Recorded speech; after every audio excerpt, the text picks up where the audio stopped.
السلام علیکم ورحمۃ اللہ وبرکاتہ۔ چلیے آگے کا سبق شروع کرتے ہیں۔ کل ہم لوگوں نے سورہ لہب پڑھی تھی، آج اس کا ہم لوگ رول سمجھ لیتے ہیں۔ اعوذ باللہ من الشیطان الرجیم، بسم اللہ الرحمن الرحیم۔ تبت، یہاں پر دیکھیں تا کو با میں شدت سے ملائیں گے کیونکہ با پر شد آ رہی ہے، پھر با پر اس کی جو حرکت لگی ہوئی ہے آگے، لیکن تا پر جزم لگا ہے تو با کو تا میں ملائیں گے۔ تو یہاں پر تبت، یہاں پہ تا پر جو ہے جزم ہے تو یہاں پر ہمز کا قاعدہ ہو رہا ہے۔ یہ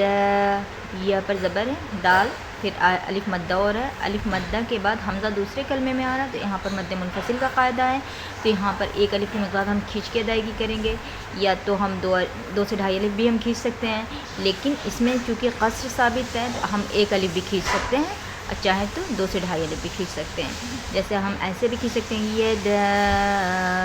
ابی لہب،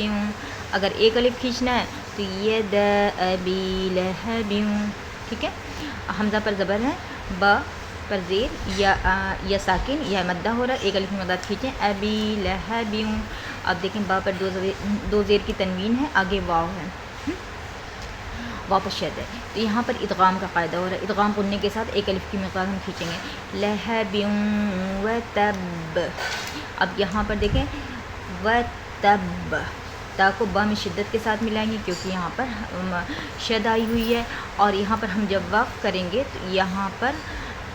یہ سب سے بڑا قلقلہ ہے، قلقلہ اکبر، قلقلہ اکبر، ٹھیک ہے۔ تو یہاں پر شدت لائیں گے، آواز زیادہ شدت کے ساتھ اچھلے گی، و تب، ٹھیک ہے۔ اب آگے دیکھتے ہیں، میم ما اغنا، میم کے بعد خالی الف ہے، الف مدہ ہو رہا ہے، اور الف مدہ کے بعد حمزہ دوسرے کلمے میں تو یہاں پر مد منفصل کا قاعدہ ہو رہا ہے، چاہے تو دو سے ڈھائی الف کھینچیں، چاہے تو ایک الف کھینچیں۔ اغنا، حمزہ پر زبر ہے، غین، غین ساکن ہے، تو یہاں پر اغنا، آواز کو اچھالنے سے بچائیے گا، غین کو پر کریے گا، اغنا، نون پر کھڑا زبر، ایک الف کی بعد کھینچیں گے یا نہیں پڑھی جائے گی، انہو، یہاں پر دیکھیں عین کے بعد نون ساکن ہے، آگے ہا ہے تو یہاں پر اظہار کا قاعدہ ہو رہا ہے، انہو، نون ساکن کی آواز کو اچھالیں گے نہیں، ظاہر کریں گے، انہو مالہو، میم پہ کھڑا زبر، میم یہاں پر الف مدہ کا قاعدہ ہو رہا ہے، میم کے بعد خالی الف ہے، ایک الف امداد کھینچے گا، لام پر پیش ہے، ہا پہ الٹا پیش ہے، تو یہاں پر بھی ایک الف کی مقدار ہم کھینچیں گے، مالہو وما کسب، دیکھیں واو پہ حرکت ہے، جلدی ادا کریں گے، الف مدہ ہو رہا، ماں پہ کسب، یہاں پر دیکھیں با پر جب ہم با ساکن کریں گے تو یہاں پر قلقلہ کبریٰ ہو رہا ہے، ٹھیک ہے۔ یہاں پہ بھی شدت اچھلے گا ورڈ، لیکن جیسے اوپر زیادہ شدت آئے گی یہاں پہ اتنی نہیں آئے گی، ٹھیک ہے، یہ بیچ کا قلقلہ اسے بولتے ہیں۔ وما کسب سیصلی، سین کو سین صفیریہ حروف سے سیٹی بھی لائیں گے اس میں، اور سیص، یا کے بعد صاد ساکن ہے، یا کو صاد میں ملائیں گے، یصلا، یہاں پر بھی حمز کا قاعدہ ہو رہا ہے، اور صاد کو بھی پر کریں گے، اس میں بھی تھوڑی سیٹی آئے گی، سیصلا، اور صاد کو موٹا بھی پڑھیں گے، لام پر کھڑا زبر، ایک الف کی مقدار کھینچیے گا، نارن، یہاں پہ دیکھیں را پہ دو زبر کی تنوین ہے، آگے نار دال ہے تو یہاں پر اخفا کا قاعدہ ہو رہا ہے، تنوین کی آواز کو چھپا کے پڑھیں گے، نارن ذات،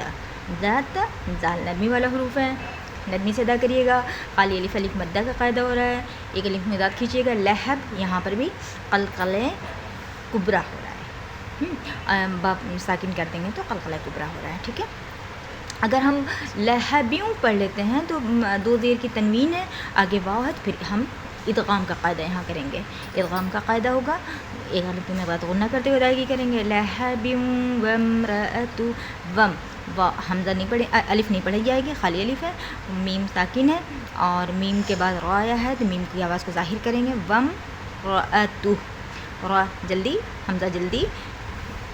تا بھی جلدی پیش ہے، حرکت لگی سب پہ، ہا پر حمز کریں گے، یہاں پہ اگر ہم وقف کرتے ہیں تو یہاں پر ساکن کر دیں گے تو یہاں پر حمز کا قاعدہ ہوگا، اگر ہم ساکن نہیں لگاتے ہیں تو الٹا پیش پڑھتے ہیں تو ایک الف مداد کھینچیے گا، وامرأتہ حما، ہا وسط الگ سے ادا کریں گے، اور ہا کو میم میں ملائیں گے، میم پر شد ہے، اور جب بھی میم اور نون پر شد آئے گی تو ہم یہاں پر ایک الف مداد غنہ کریں گے، حما، اب خالی الف ہے آگے تو الف مداد قاعدہ اور لتل حقب،